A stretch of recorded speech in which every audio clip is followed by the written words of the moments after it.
Camera, action!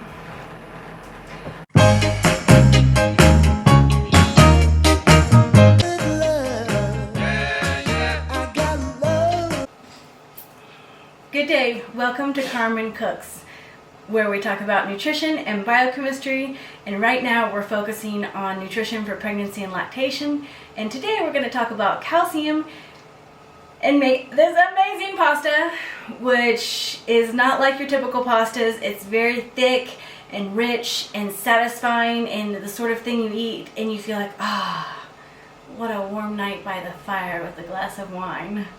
And if you're pregnant or lactating, this is a super nutritious dish.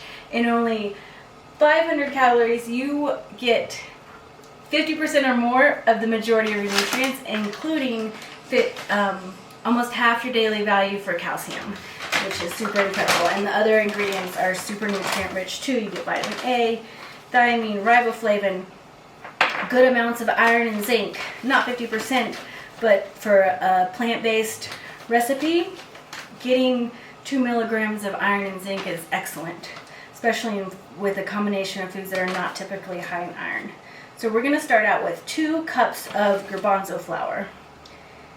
And then we're going to add half a cup of tapioca flour and half a teaspoon of salt. Got 1, 2. Now the calcium RDA for pregnancy and lactation is 1,000 micrograms per day. And surprisingly, this is the same as non-pregnant women, so all women need 1,000 milligrams per day. And let's talk about where these numbers were derived from. The American Dietetics Association took this data from about 7 studies and combined all the studies together, had 78 women. And none of them were pregnant or lactating, and none of the studies were designed involving pregnant or lactating women and the physiological changes that happen during pregnancy and lactation. For example, during pregnancy, you have increased absorption of calcium in your kidneys and in your gut. So even though you're consuming 1,000 milligrams per day, your body's actually seeing much higher levels because you're absorbing, and you have increased absorption. And during lactation, you have parathyroid related protein that is changing your body, so you're actually pulling calcium out of your bones. And these factors were not included in the studies, and that's what worries me. And also, a lot of the studies were not designed specifically to measure bone loss, which the best calcium study is going to measure calcium intake over time and measure calcium bone loss, because calcium bone loss is a key metric of whether or not your body is getting enough calcium. If your body's not getting enough calcium, you'll be having bone loss and teeth demineralization. And these things can be studied in a variety of methods. Now let's just mix that flour mix up there.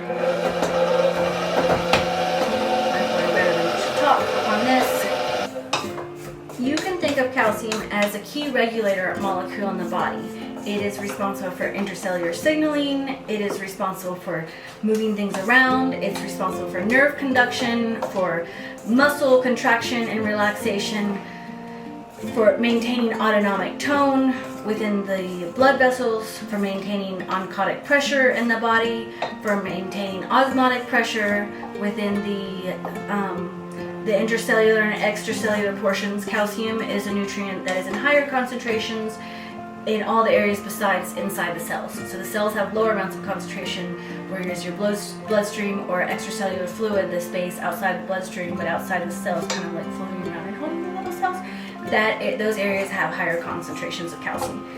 Calcium plays a key role in biochemical processes, such as, do you need to pull more water into the cell? Well, there's a calcium cascade that regulates proteins to be released, and then these proteins phosphorylate other proteins, and then those go in and signal phosphorylated intracellular vesicle. The intracellular vesicle goes and puts, water channels, for example, aquaporin in the kidneys into the distal tubule cells, and then you are absorbing more water, so you're not peeing as much. So calcium is key for maintaining water balance. You can think of that. Like, do I have bloating in my body? Do I have edema? Am I puffy?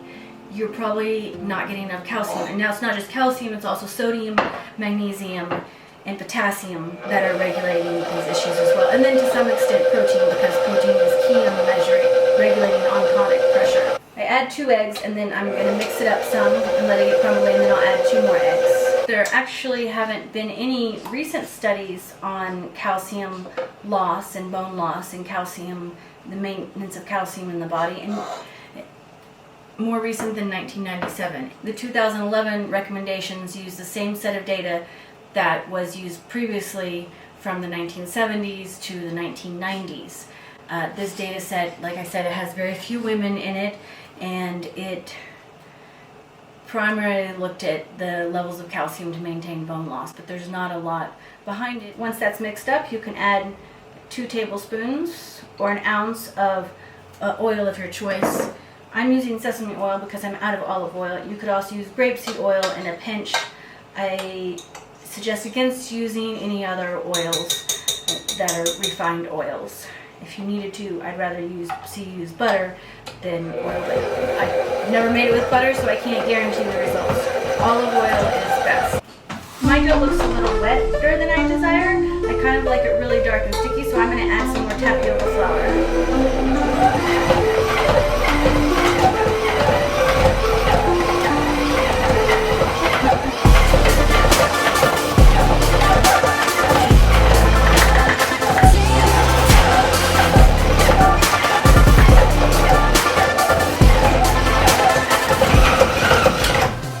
As you can hear, the dough is rather hard. I like to say it's a form ball. Now you could add more tapioca flour or garbanzo flour, depending if you want increased workability. You can add tapioca. If you want higher protein, you can add garbanzo flour. Now this is the first time I'm using sesame oil, and I find that it is much more unctuous and sticky, and so I'm going to go ahead and add more garbanzo flour until I get what I would like. Oh, I'm loving that. Now the dough's kind of hard. Like, pasta dough is rather hard. See, it is not sticking at all to my hands. Kind of like Play-Doh. You can push it around and mushes, but it does not, there's no stickiness to it. So I'm going to take about half of it. Yeah, it is, but your hands, who knows where they've been. Yeah, you can play with that piece. And so I'm going to put some flour.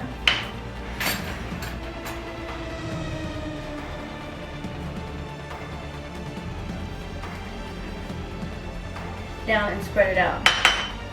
The recommended daily allowance for calcium, they didn't have data on the other metrics for calcium. Calcium is used all over in the body, but the main metric they had was in regards to bone loss, and they assumed that a pregnant woman doesn't need any more because of the biological mechanisms that happen in pregnancy, namely decreased excretion through the kidneys and increased absorption in the intestine.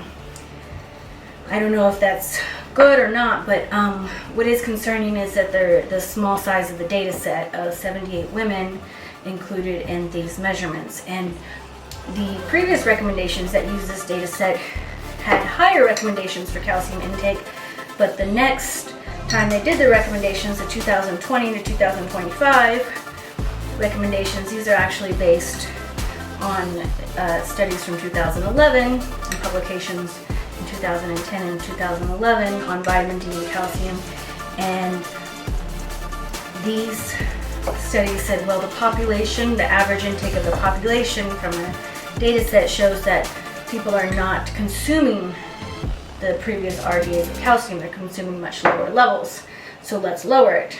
Now, the fact that the population is not consuming the nutrient would not be justification for me to lower the recommendations. I would try to promote more calcium intake if I felt like the data originally showed that you needed a certain calcium level to prevent bone loss. But yeah, do what makes you happy. And if the population is a low health status, let's just like continue with that low health status. And you know, I don't have anything else to say about that, other than that if the population is low on intake, are you aiming for everyone else meeting the status quo and being the same, or are you aiming for maximum population health? And if you're aiming for maximum population health, you would not take different mathematical modeling on the same original data set to try to match it to what the current population intake is. I think that you can model data and get a lot of different results depending how you model something, but I don't think the population eating less of something is a good enough reason to lower the recommendations or change your mathematical modeling, unless you have some other data showing that you actually don't need that much calcium. It is hard to get higher than 1,000 milligrams. In writing my book, I actually find that that's one nutrient I was not consuming enough of, because I wrote the book Staying Fed while I was lactating. At least I wrote the recipe part to make sure that it could be done. So I actually was lactating, taking care of baby, being a mom, doing everything myself, running the business, and I frequently am low on the calcium, but not so low that I can't make up for it with a snack of a can of sardines or a handful of almonds and a little yogurt, a little extra dairy, another serving of greens, which are real low calories. And I think probably sometimes I just included the recipes, I didn't include snacks I was eating as well. So you can have a plant-based diet and get enough calcium. I wanted to turn the camera so you can see me. I'll show you about how thick, not terribly thick. And then I just cut strips, and then I take my knife and roll up maybe 2 sections at a time. And then I'm gonna place that onto my sheet pan here. And I just put little balls on the sheet pan. Now calcium is a key intracellular signaling molecule. It works all over the body. It doesn't have just specific roles in one cycle like some nutrients do. It is a master cell communicator. It works in the nervous system. It works for building bones. It's also a builder. You know, most minerals are builder molecules. Calcium is the same. It's a builder. It builds teeth. It builds bone. It helps build your structure. You can't have proper muscle contraction without sufficient calcium. And in fact, if you have cramps during pregnancy in your body, this can be a signal of low calcium, insufficient calcium intake. And you should look at your calcium levels to make sure that you're consuming enough. Calcium is crucial for hormonal synthesis and signaling.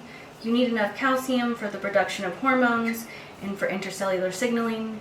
You know, calcium regulates fluid balance, which I'll go into more later because that's super important for pregnancy. Calcium is an intracellular communicator, like I said.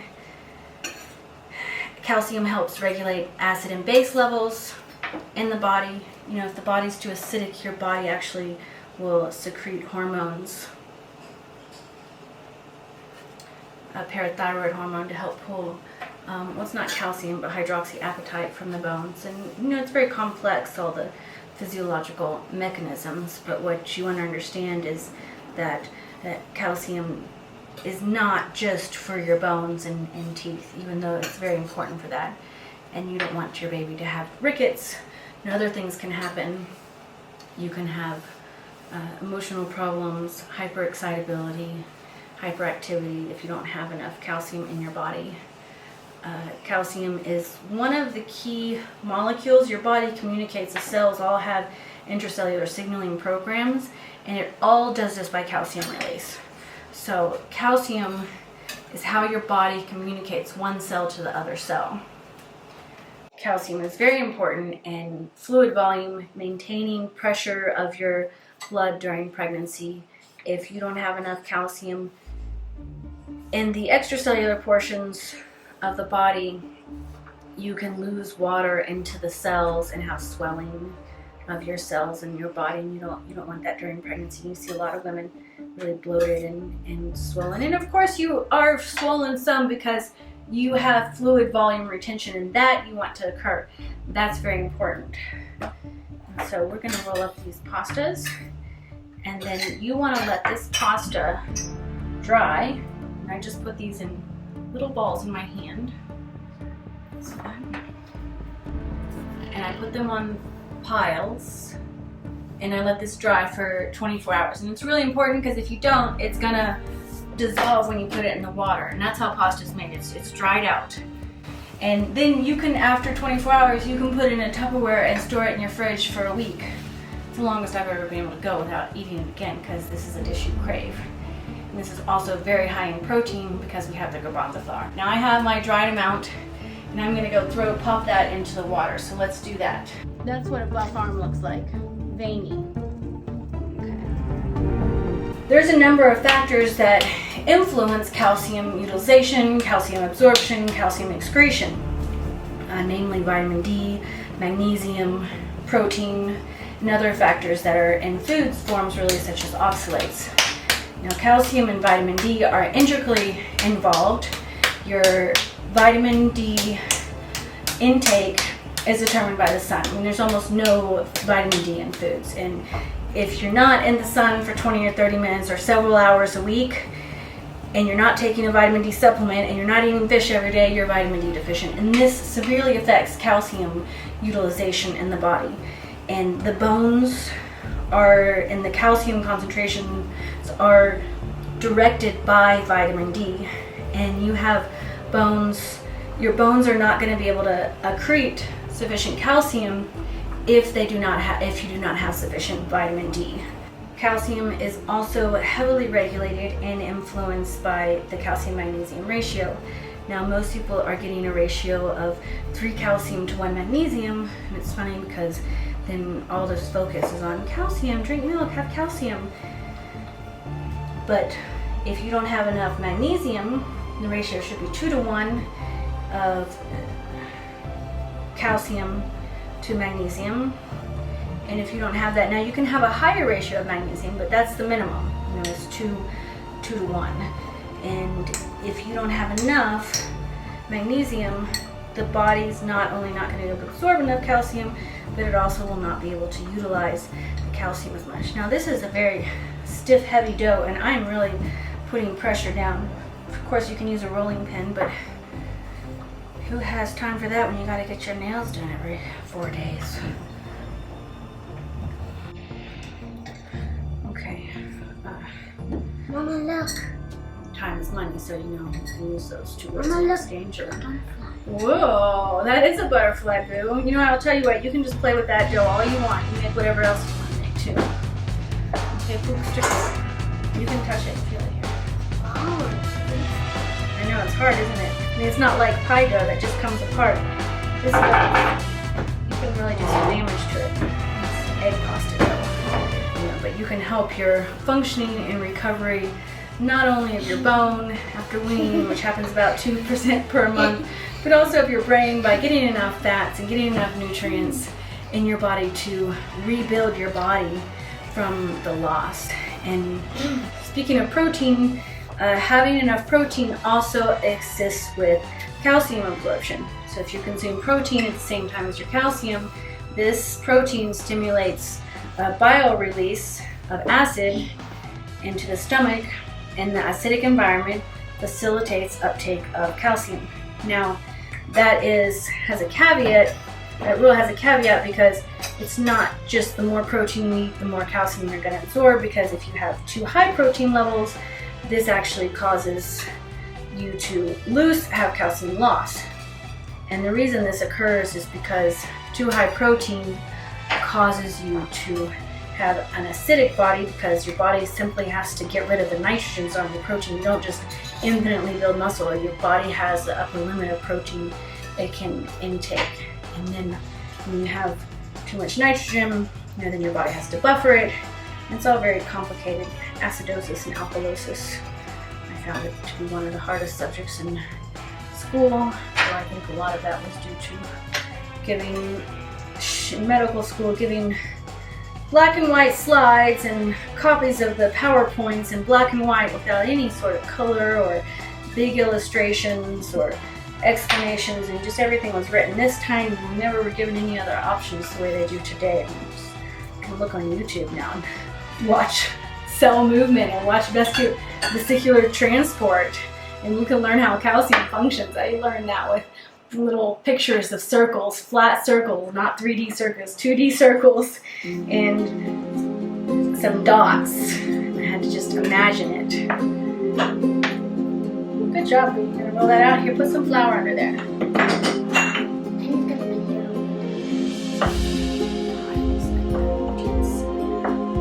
You don't want to get too many piles, and the reason you kind of roll it up so it gets more airflow in there. And I like to roll up 2 or 3 strips. And I divide all the dough into half, roll out 1 half, cut it, and that way it's manageable. You can have this, boo. I'm done. That. Boom! Got this pasta. Oh, we're gonna be eating pasta all week. High protein, high calcium, yeah, high choline. Can I say hi to the camera? Yeah, tell them who you are. Hi, I'm Flash. I'm Flash. Remember that I'm Flash. This is Flash. This is Carmen Cooks and Flash Cooks. Yeah, baby. Ooh, did you draw that? That's excellent. I love it. Whoa, how is it going? How's it going? How's what? The video? Yeah, but please stay off the counter because it interrupts my thinking, okay? Don't move because then Mama can't think because I'm looking at you and you're getting like 90%. As a mama, you get like 90% of my attention and the rest is blah, blah, blah, and gobbledygook.